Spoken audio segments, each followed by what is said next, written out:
నేను విన్నదేంటంటే, అది సినిమా కలర్‌లో తీస్తేనే యాక్ట్ చేస్తానని సోమబాబు గారు అన్నారని, దానికోసం తన రెమ్యునరేషన్‌లో 1/4 కూడా తగ్గించుకున్నారని విన్నాను. అది ఎంతవరకు అవునా? నిజం అది? అది నాకంతగా తెలీదు. దాని గురించి అంత తెలీదు గానీ, ఆ మూవీలో ఆ క్యారెక్టర్ నాకు చెప్పినప్పుడు మాత్రం నేను చెయ్యనని అన్నాను ఫస్ట్. యాహ్! రాసనారాయణరావు గారితోటి చిన్న అలక కూడా అలిగాను. హ్మ్. అంటే నన్ను ఎక్కువగా మలయాళం సినిమాలు చాలా ఎక్కువ చేసేదాన్ని ఆ టైంలో. హ్మ్. ఎప్పుడు షూటింగ్ అన్నా కూడా కాల్ షీట్లు ఎప్పుడు కేరళ నుంచి రావడం, మళ్ళీ ట్రివాండ్రం వెళ్ళడం ఇలాగ జరిగేది. ఆయన కుట్టి అని పిలిచేవారు నన్ను. హ్మ్. ఏ కుట్టి ఈ పిక్చర్‌లో మంచి వేషం ఉంది చెయ్యి అన్నారు. హ్మ్. ఎవరు హీరో, హీరోయిన్ అన్నాను. అంటే సోమబాబు గారు, శారద గారు. మరి నేనెందుకు అన్నాను. హ్మ్. అంటే ఎందుకు అలా అడగాల్సొచ్చిందంటే ఆ ముందు మూవీస్ దాసరి గారిది 'ఎవరికి వారు యమునా తీరే' నేనే హీరోయిన్. ఓకే. 'భారతంలో ఒక అమ్మాయి' హ్మ్. నేనే మీరే హీరోయిన్. హీరోయిన్. అవును. మరి ఎందుకు మూడో సినిమా నన్ను సెకండ్ హీరోయిన్ అడుగుతున్నారు అన్నాను. హ్మ్.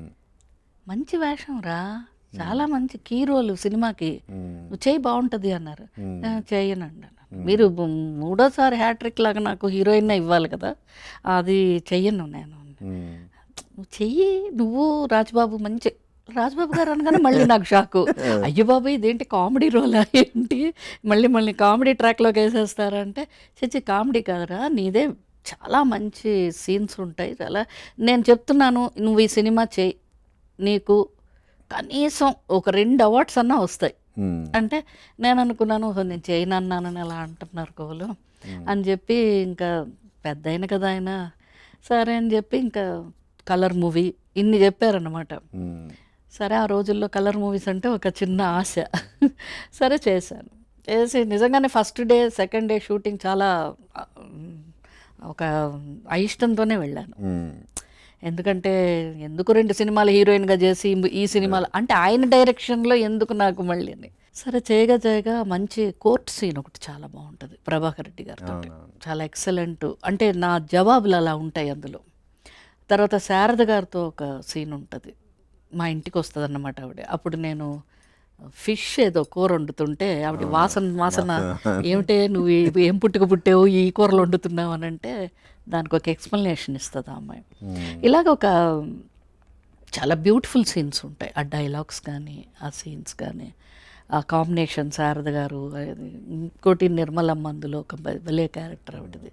ఇలాగ అన్ని క్యారెక్టర్స్కి ఒక ఇది ఉంటుంది. నిజంగా ఆ సినిమా రిలీజ్ అయ్యి పెద్ద హిట్ అయింది. ఆ హిట్ అయిన తర్వాత నిజంగానే నాకు Madras film fans association award best supporting actress, తర్వాత Vamsi Berkeley awards best supporting actress, అలాగే ఒక 2-3 అవార్డ్స్ వచ్చినాయి. ఇదేంటి దాసనారాయణరావు గారు చెప్పారు అలాగే వచ్చినాయి నాకు ఈ సినిమాలు అంటే, అప్పుడు ఆయన అన్నారు చెప్పానారా క్యారెక్టర్ అలా ఉంటుంది నీది, ఆ డైలాగ్స్ కానీ ఆ సీన్స్ కానీ అన్నారు. చాలామంది నన్ను నా సినిమాల్లో చాలామంది అప్రిషియేట్ చేసినప్పుడు బలిపీఠం కూడా ఉంటుంది. హ్మ్. ఆ తర్వాత ఆవిడ ముప్పాళ్ళ రంగనాయక గారి ఫ్యాన్ అయిపోయాను నేను. హ్మ్. అయిపోయి ఆవిడ బుక్స్ అన్నీ కొనుక్కొని చదివేదాన్ని. ఓకే.